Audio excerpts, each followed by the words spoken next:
Retornam à Câmara Municipal vereadores que ocupavam cargos no Poder Executivo. A retomada dos mandatos marcou a sessão plenária desta segunda-feira. Em defesa da revitalização e da conservação do Centro Histórico, o movimento Viva Gasômetro ocupou novamente o espaço da Tribuna Popular. Educação e Igualdade de Gênero. Confira a cobertura completa dos painéis do primeiro Seminário Nacional da Procuradoria da Mulher, sediado na Câmara Municipal. Estes são os destaques do Jornal da Câmara de hoje. Confira as notícias a partir de agora.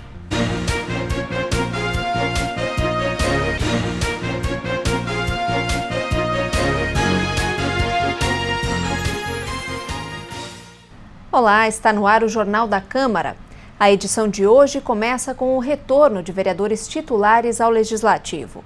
Em cumprimento à lei eleitoral, voltam à Câmara Municipal os parlamentares que ocupavam cargos no Poder Executivo. A sessão plenária desta segunda-feira marcou a retomada dos mandatos de 4 vereadores. O primeiro parlamentar a retornar ao plenário foi o vereador José Freitas. Ele volta a ocupar uma cadeira no Legislativo da capital, depois de passar 3 anos e 3 meses à frente da Secretaria Municipal de Segurança. Podemos dizer que fizemos um bom trabalho através de parcerias, como não teve recurso, não tem recurso de lado algum, então, mas conseguimos fazer um bom trabalho através das parcerias. E hoje, retornando aqui à Câmara dos Vereadores para dar continuidade a esse projeto. Estamos aqui e o governo também, o prefeito Fortunati, pode contar conosco aqui, dando continuidade a esse término, os meses que restam, para fazer um bom trabalho nesse projeto dele. O vereador Mauro Zacher voltou ao Legislativo após 3 anos e 3 meses na Secretaria Municipal de Obras e Viação. O parlamentar destacou os resultados atingidos durante o período em que comandou a pasta. Na minha passagem pela Secretaria de Obras, todos os secretários tiveram que assinar contratos, né, de gestão, quer dizer, compromissos com as metas de governo. E para minha alegria, a SMOV, durante os 3 anos consecutivos, foi a secretaria que conseguiu os melhores indicadores, né, o melhor desempenho, né, em todos os aspectos, não só na execução dos projetos de obras, mas também naqueles indicadores meios, que eram diminuir custeio, diminuir horas extras. Mas o meu retorno para a Câmara serve de mesma motivação como executivo, trabalhar para a nossa cidade. Também do PDT, o vereador Luciano Marcantônio volta ao Legislativo após ser o primeiro secretário municipal de Direitos Humanos da história de Porto Alegre. A pasta foi criada no final de 2012. E tenho certeza que nesses 3 anos construímos uma secretaria onde se congregou todos os eixos da secretaria, que são muitos, e se deixou um legado de uma secretaria preparada para enfrentar todos os desafios que envolvem a política de direitos humanos. Ou seja, nós temos lá as áreas definidas, os conceitos e as competências definidas e funcionários públicos também com a memória da gestão. Por fim, o vereador Walter Nagelstein volta a cumprir o mandato na Câmara depois de comandar por 1 ano a Secretaria Municipal de Urbanismo. O parlamentar destacou a experiência adquirida na pasta e os projetos que foram desenvolvidos. Volto para o parlamento com muito mais bagagem para poder bem desempenhar aqui as funções que nós temos que desempenhar em favor da população, do cidadão, do contribuinte. Eu sempre penso muito no contribuinte, daquele que já paga uma carga tributária hoje absolutamente escorchante e que precisa ter serviços públicos condizentes, pelo menos com aquilo que paga, e infelizmente não tem. Espero que eu consiga levar adiante esse trabalho, agora podendo nesse aspecto do urbanismo discutir até mais tecnicamente algumas questões que antes eu confesso não conhecia com tanta profundidade. Nós estamos nos encaminhando até para a revisão do plano diretor e isso vai ser importante, e espero continuar contribuindo aqui com a Câmara, mas acima de tudo à disposição daquele que nos elege, que é o cidadão. O movimento Viva Gasômetro voltou a ocupar o espaço da Tribuna Popular. Esta é a 15ª vez que o coletivo participa da sessão plenária em defesa da revitalização sustentável do entorno da usina do gasômetro. A coordenadora do Viva Gasômetro foi quem representou a entidade na tribuna. Esta foi a 15ª vez que o coletivo ocupou o espaço da Câmara. O último comparecimento foi há exatos 2 anos. Em todos os pronunciamentos, o movimento defendeu a efetividade do corredor Parque Gasômetro.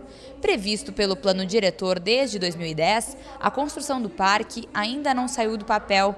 Nesta segunda-feira, Jaqueline reforçou aos vereadores a importância do projeto e pediu apoio para tornar a construção do corredor Parque Gasômetro viável. A gente está procurando publicizar isso agora, essa continuidade dessa luta, trazer novos parceiros de peso, como no caso, nós sonhamos que o parque se chame Parque José Lutzenberger, da Fundação Gaia vê isso com muita simpatia, conversamos com a Lara Lutzenberger, filha do famoso ecologista, né?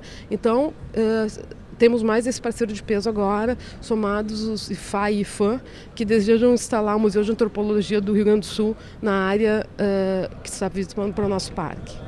Os 50 anos do Partido do Movimento Democrático Brasileiro também foram pauta da sessão plenária desta segunda-feira. A homenagem ao PMDB ocorreu durante o período de comunicações. Representantes dos diretórios municipal e estadual do partido e o ex-senador Pedro Simon vieram à Câmara acompanhar a homenagem. O período de comunicações em referência aos 50 anos do PMDB foi proposto pela vereadora Lourdes Sprenger, membro do partido. Durante o discurso na tribuna, a parlamentar citou as principais conquistas históricas do PMDB, fundado em 24 de março de 1966. Nós resolvemos, a bancada, fazer essa homenagem pelo cinquentenário do PMDB, porque ele foi um partido que, à época do MDB, abraçou todos os segmentos. Era todos os segmentos, inclusive há pouco ainda falou um outro vereador, e esse partido agregou, e hoje ele sempre esteve nas decisões, anistia, diretas já, sempre ele esteve ao lado das grandes decisões do país. O deputado estadual Ibsen Pinheiro, atual presidente do partido no Rio Grande do Sul, foi quem agradeceu formalmente a homenagem da Câmara. Para ele, o PMDB vive momento de protagonismo no cenário nacional. Conforme o parlamentar, a atuação da legenda é fundamental para a garantia da democracia em um momento de crise política. Isso ocorreu, por exemplo, na campanha das diretas, ocorreu na Constituinte e ocorreu na eleição de Tancredo, que enterrou o regime militar. Então a unidade do PMDB não é um artifício da sua vida interna. Internamente nos dividimos com muita frequência, mas quando o Brasil precisa, aí o PMDB unido contribui para unificar o país em torno de um grande objetivo. No final da semana passada, a Câmara Municipal foi palco de uma série de debates sobre os direitos das mulheres. O seminário chamado Qual o Currículo para uma Educação Não Sexista reuniu militantes e especialistas para abordar a igualdade de gênero nas escolas. O evento foi promovido pela Procuradoria da Mulher do Legislativo e encerrou as comemorações do Mês da Mulher. O seminário ocorreu na quinta e na sexta-feira e reuniu 7 palestrantes em 3 painéis diferentes. Todos tiveram como objetivo debater a igualdade de gênero do ponto de vista da educação. A ação foi promovida pela Procuradoria da Mulher da Câmara Municipal. A Procuradoria da Mulher foi criada na Câmara por uma lei no ano passado. A ideia foi proposta pela vereadora Sofia Cavedon, do Partido dos Trabalhadores, mas o texto recebeu a assinatura de toda a bancada feminina da Câmara. O objetivo é funcionar como uma ouvidoria para servidoras e também para o público em geral. O seminário desta semana foi o primeiro grande evento organizado pela Procuradoria desde a sua criação. Se o parlamento ficar só na reatividade, como muitos órgãos, nós vamos deixar de cumprir o nosso papel. Então nós trazemos para cá a discussão de fundo, que mudanças culturais, que mudanças de norma são necessárias na sociedade para ir evoluindo e para resolver as questões, né?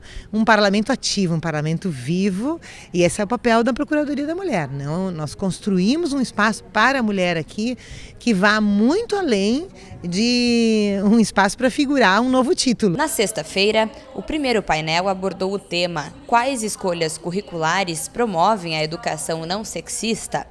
Natália Mendes, do Departamento de História da Universidade Federal do Rio Grande do Sul, foi uma das painelistas. Conforme Natália, muitas das matérias curriculares influenciam os alunos a diferenciar a capacidade intelectual e de atuação de homens e mulheres. por não tratarem de acontecimentos protagonizados por representantes do sexo feminino. No meu campo especificamente da história, a gente trabalha muito com a noção de retirar a participação da história das mulheres de uma área suplementar, como se isso fosse apenas um complemento a uma história geral, né? E a gente só trata das mulheres quando sobra tempo, como um tema pontual ou talvez como um projeto mais isolado. Então são essas relações que nós precisamos começar a inverter. No mesmo painel, também foi abordada a discriminação de negros nas escolas e universidades. Quem apresentou o tema foi Patrícia Pereira, do setor de tutoria da Uniafro da URGS. Para ela, as mulheres negras são ainda mais prejudicadas na sociedade devido a crimes de racismo, o que também não é abordado nos currículos educativos. Esse papel da mulher, esse papel da mulher negra, ele precisa ter a sua devida importância, que nós não temos. Mesmo sendo a minoria da população aqui no Rio Grande do Sul, porque nós somos só 16% de negros aqui no Rio Grande do Sul, mas nós existimos aqui. Então, se nós existimos aqui, nós temos uma contribuição. E essa contribuição tem que vir para todos os espaços. Eu preciso de juízes negros, eu preciso de professoras negras, médicos negros, servidores públicos atendendo ao público que seja semelhante a esse público. Então, isso tem que ser pensado por todos e qualquer gestor de qualquer área. O último painel do seminário teve como tema de que forma as políticas públicas educam para os direitos humanos. As painelistas convidadas debateram o espaço da mulher na sociedade e a importância da educação como ferramenta de luta para a igualdade de gêneros. Com formação na área literária, a primeira painelista mostrou como a presença do gênero feminino se construiu ao longo da história. Conforme Adriana Sacramento, somente na literatura contemporânea as mulheres conseguiram ganhar voz.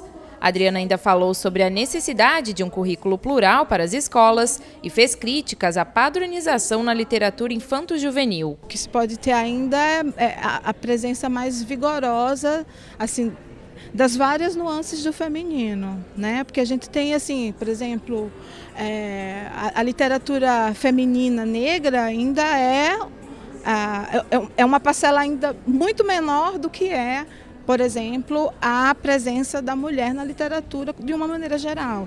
Então a gente tem espaços dessas vozes particularmente representativas que ainda não estão lá. Já a representante do Núcleo de Estudos sobre a Mulher e Gênero da Universidade Federal do Rio Grande do Sul apresentou as conquistas do público feminino nas últimas décadas.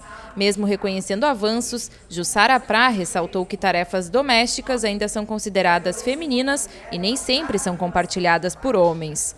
Ainda de acordo com Jussara, do ponto de vista político, as mulheres são uma minoria. No mundo, apenas 18% do público feminino ocupa cadeiras parlamentares e em 2015 apenas 25 países eram governados por mulheres. Nós costumamos falar que não adianta, quer dizer, que são importantes as mudanças legais, mudanças nas leis, mas que nós temos que criar também uma modificação, ou fazer uma modificação das mentalidades, promover uma modificação nas mentalidades, na cultura, de tal forma que a mulher seja considerada com o devido papel que ela deverá exercer, que deve exercer e exerce na sociedade. A última parte do seminário foi presidida pela vereadora Jussara Coni. A parlamentar fez um balanço do debate realizado durante a tarde e destacou a importância da educação na luta pela igualdade de gêneros. Esse seminário ele foi de um valor inestimável, né, durante o mês da mulher, e nós estamos fechando assim. Eu não gosto muito dessa tal de chave de ouro, nós estamos fechando na dimensão histórica da luta das mulheres no nosso país e no mundo. O Jornal da Câmara de hoje termina aqui. Obrigada pela audiência, a gente se encontra na próxima edição. Até lá!